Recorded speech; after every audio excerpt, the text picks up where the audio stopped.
Friends, હર્ષુસ કિચનમાં આપ સર્વનું સ્વાગત છે। આજે હું બનાવવા જઈ રહી છું ભરેલું શાક। એટલે મેં આની અંદર 8 થી 10 રીંગણ, 5 થી 7 બટાકા, 4 થી 5 ડુંગળી અને 3 ટમેટા, આ બધું જ થઈને મેં 1 કિલોની આસપાસ શાક લીધેલું છે, કારણ કે હું 8 થી 10 જણાનું બનાવું છું। તમે આ ક્વોન્ટિટી તમારી રીતે વધઘટ કરી શકો છો। અહીંયા મેં બનાવીને રાખેલો છે લસણીઓ। આ લસણિયાની અંદર મેં 15 થી 20 કળી લસણ, લાલ મરચું, મીઠું અને જીરું નાખીને પીસી લીધેલું છે। અહીંયા મેં 2 ચમચી તીખું મરચું અને 2 ચમચી કાશ્મીરી મરચું લીધું છે। 1 ચમચી હળદર।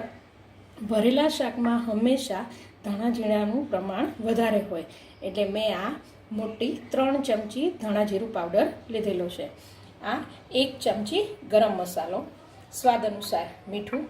અને ભરેલા શાક હોય કે જ્યાં તમે રીંગણનો ઉપયોગ કરો એ શાકમાં રાઈને એવોર્ડ કરવી જોઈએ, અને હું હંમેશા રાઈ નાખતી નથી, એની જગ્યાએ હું મેથી અને જીરાનો ઉપયોગ કરું છું। તો તમને જે અનુકૂળ આવે એ તમે કરી શકો છો। અહીંયા મેં 1 ચમચી શેકેલા સિંગદાણાનો પાવડર લીધો છે। અહીંયા મેં 2 ચમચી, મોટી 2 ચમચી એટલે કે 2 ચમચા જેટલો અહીંયા ચણાનો લોટ લીધો છે। હિંગ, અને મેં અહીંયા 100 ml તેલ લીધું છે, કારણ કે 1 કિલોનું શાક છે। કારણ કે શાકની અંદર હંમેશા થોડું તેલ આગળ પડતું હોય। અને 1 ડુંગળીને મેં સમારીને રાખી છે, જે હું સાતળીને એનો મસાલામાં એનો ઉપયોગ કરીશ, અને ગાર્નિશિંગ માટે કોથમીર। તો ચાલો આપણે બનાવવાની શરૂઆત કરીએ।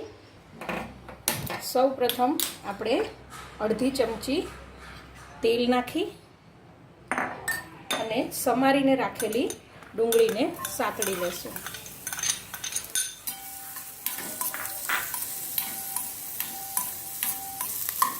ડુંગળી થોડી ગુલાબી કલરની થાય ત્યાં સુધી એને સાતળવાની। આપણી ડુંગળી સતળાઈ ગઈ છે। હવે ફરી આપણે અડધી ચમચી તેલની અંદર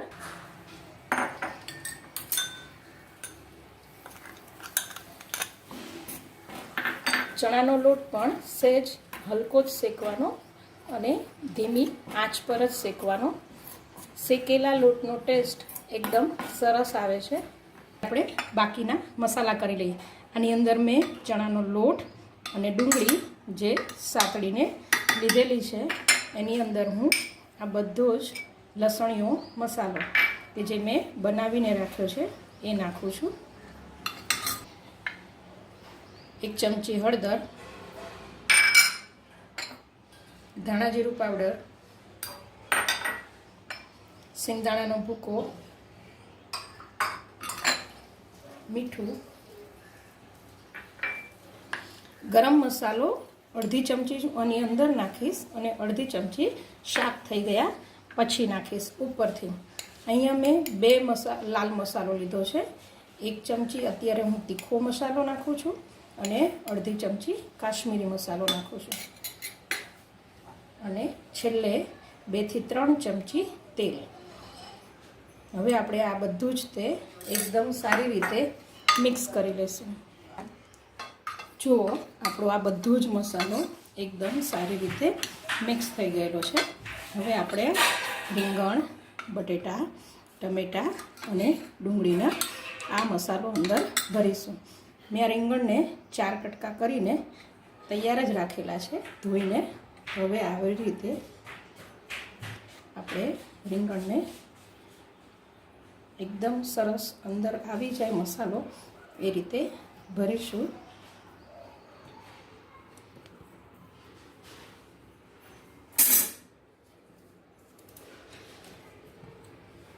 એ જ રીતે આપણે બટેટાની અંદર પણ સરસ રીતે મસાલો ભરીશું।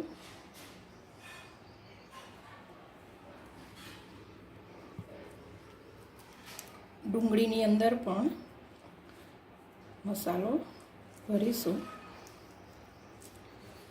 4 કટકા કરો, વચ્ચેથી ચીરા પાડો કે 2 પાડો, તમારી અનુકૂળતા પ્રમાણે। આજ મેં ટમેટાને પણ ભરી લઈશ।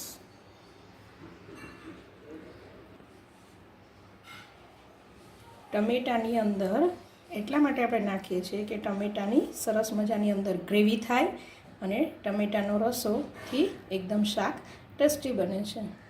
તો આ બધા જ શાકને ભરી લઈએ. આ બધા જ રીંગણ, બટેટા, ટમેટાં અને ડુંગળી બધા જ મેં આવી રીતે ભરી લીધેલા છે.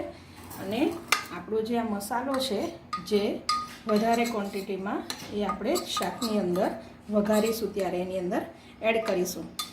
હું આ બટેટા જ્યારે પણ કોઈ પણ ભરેલા શાક અથવા તો બટેટાનો યુઝ કરું અને જો સમય હોય તો હું 1 કલાક કમસે કમ બટેટાને પાણીમાં પલાળીને રાખું છું કે જે જલ્દી ચડી પણ જાય અને એનો શાક પણ સરસ આવે. તો આપણે હવે કરી લઈએ વઘાર. અહીંયા મેં 100 ml જેટલું તેલ લીધું છે. તેલ ગરમ થાય ત્યાં સુધી આપણે એની રાહ જોઈએ. આપણું તેલ ગરમ થઈ ગયું છે. અડધી ચમચી મેથી થોડીક સતળાઈ જાય એટલે આપણે એની અંદર જીરું નાખીશું. હવે જીરું, હિંગ,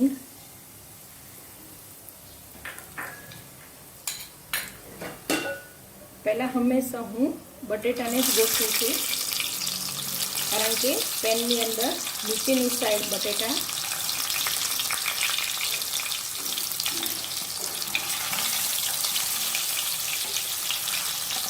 રીંગણ,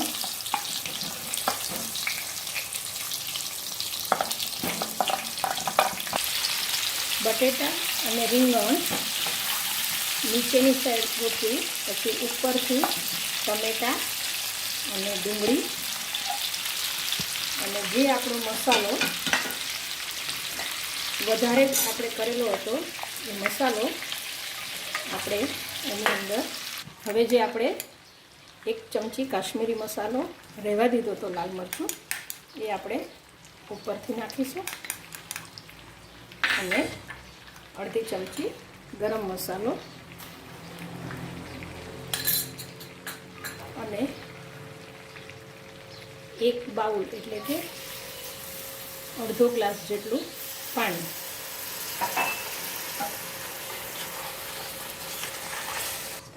તમે જોઈ શકો છો કે આવી રીતે શાકને સરસ મજાનું ગોઠવી દેવાનું અને પછી આપણે એની 3 વિસલ કરીશું.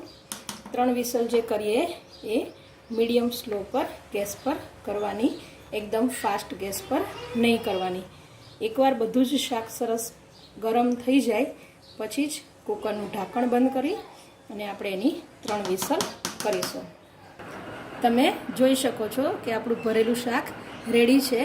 એક વસ્તુ આપણે એવી રીતે ગોઠવી હતી કે તમે જોઈ શકો છો કે ટમેટું પણ ભરેલું દેખાય છે, ડુંગળી પણ દેખાય છે, રીંગણ પણ દેખાય છે અને બટેકા પણ દેખાય છે. તો ચાલો આપણે સર્વિંગ બાઉલમાં લઈ લઈએ. તમે જોઈ શકો છો કે આ મારું શાક રેડી છે. મેં અત્યારે રોટલી સાથે એને સર્વ કર્યું છે. ગોળ, મારા ઇન્સ્ટન્ટ મરચાં અને છાશ. કાઠિયાવાડી મેનુ હોય અને છાશ અને ગોળ ન હોય તો કેમ ચાલે? તો મારી આ તમને રેસીપી સારી લાગી હોય તો શેર કરવાનું, લાઈક કરવાનું અને મારા નવા યુઝર માટે સબસ્ક્રાઈબ કરવાનું ભૂલશો નહીં. Thank you.